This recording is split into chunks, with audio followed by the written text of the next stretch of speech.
Hey gang, welcome. It is Tuesday. It is March 11th. This is my daily vlog. I guess I'm supposed to look at the camera right there. Um, Again, I've got the iPod turned around so I can see myself, so a little lower quality today. Um, Not much on my mind today. I have a really long day of teaching today. My first class started at 11. I'm on a break now. Then I have another adult class from 1:30 to 2:30, and then I have as we would say, a shit ton of classes, like five of them in a row from like 4:30 to 9:30. So it's a really full day for me, and I just wanted to take this moment to make a quick vlog because today, as many of you know, is a special day in Japan. But before I get to that, really quick, I just want to tell you guys the thing that's freaking me out when I read about it in the paper these past few days is this Malaysian airliner that went missing. It's amazing to me that in 2014, a huge jumbo jet can go missing. No one can find it. I realize the ocean is a big place, and if it took a nosedive and went into the sea, and it just started to sink, maybe they won't ever find it. I don't know. It's just crazy. Now the paper today was saying maybe it just disintegrated, which, kind of freaks me out because I go on airplanes, big airplanes, a lot. 2 or 3 times a year, I'm flying somewhere. So, yeah. And then the side panel today was about a JLA flight, or JAL flight, that was flying from Tokyo to San Francisco and had to emergency land in Hawaii, because one of its engines wasn't working or something. So, I don't like to read stuff like that, but I do a thorough read of my newspaper every day.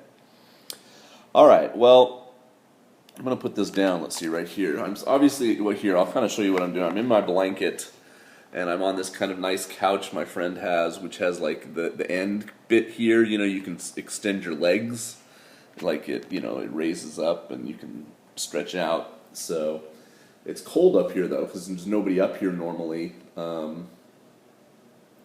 And so I have to turn on the heater when I come up here. So I think it was like 7 degrees in here when I walked in here. So that's why I have this big blanket on me. But it's nice to come up here and shut my eyes for 20 minutes or something in between classes sometimes. Okay, I just feel like that's really weird. I don't want to look like really far away or whatever. Okay, so I'm just going to hold it and hopefully it's not too jittery. So today's 3/11. It is the anniversary, of course, of the great Eastern earthquake and tsunami that happened in 2011. So it's been 3 years. I was not in Japan when that happened. Every other year I go home, and every other year I stay.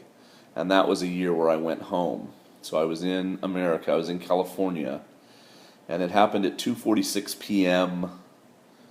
local time in Japan. I don't know what that is in California. That would have been like 11 p.m. I think in California. So I was probably getting ready to go to bed, because I was working in California at that time. And I remember hearing a few things about an earthquake or something, I think on Twitter, before I turned my phone off and went to bed. And I thought, earthquakes happen all the time in Japan. And then, of course, the next morning when I woke up, I saw everything, and I just was really conflicted. Part of me was like, oh, I wish I had been there. What could I have done? What could I do?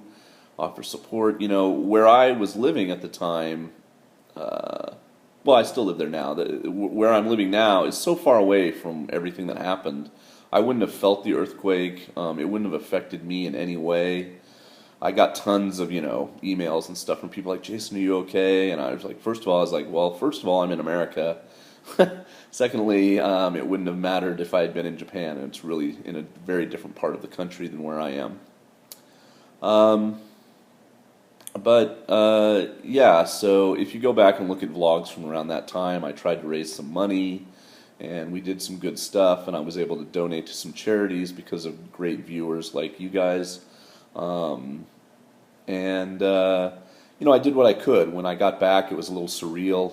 When we started school, obviously we had a moment of silence about it, et cetera, et cetera. And I think today, if schools are happening, they'll have a moment of silence later today at 2:46 in the afternoon.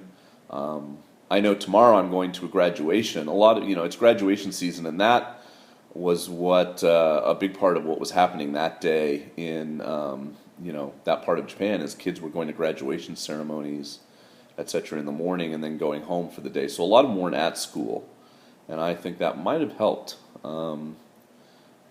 But anyway, tons of kids are orphaned. Obviously, 16,000 people died. It was very tragic. And now, 3 years later, I think NHK is going to do a documentary tonight about some of these orphan children and what their lives are like now 3 years on, and just go and visit some of the areas. Obviously, we're still having problems with Fukushima, which is really the lasting legacy of this whole event, is the nuclear power plant that melted down, and we still have problems that haven't been adequately addressed, to be honest.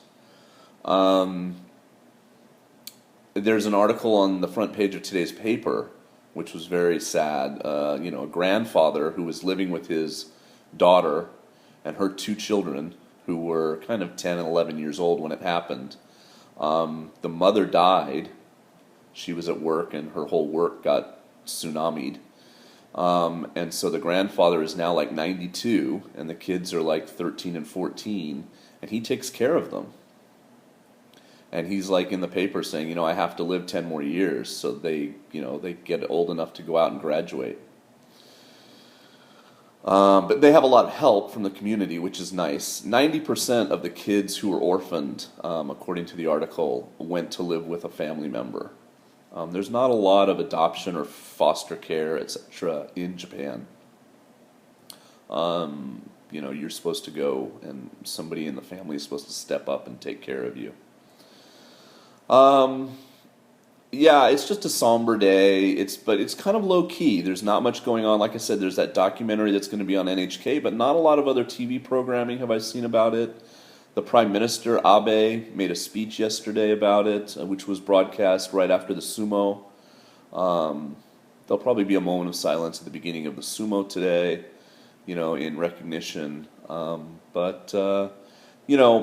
hope is that, with all this gearing up and ramping up for the 2020 Olympics, that they don't look past, there's still like 250,000 people, I think that's an accurate statistic, living in kind of evacuee shelter type of housing.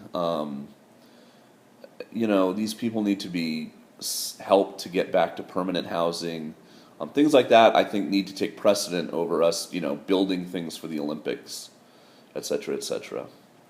So hopefully that will take place. But my classes will go on. I have, like I said, a full slate today. So the country in no means pauses or shuts down because of it, but certainly will recognize it. And ironically, yesterday was the anniversary of March 10th of a huge bombing that took place by the Allied forces over Tokyo in World War II that killed like 100,000 people. Mass devastation, firebombing that preceded the bombings that we did later that year in Nagasaki and Hiroshima. But those people were older, and that was wartime, and it's just it's interesting how we commemorate things and how that changes over time.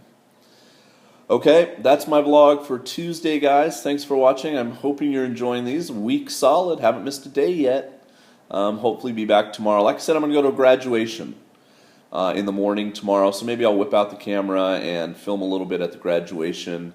Probably the last graduation I'll ever go to at my former junior high school in Taisha, because I really just won't know the kids much more anymore. It's been almost 5 years since I was an ALT. So, yeah. Okay, peace, and I'll see you tomorrow. Bye.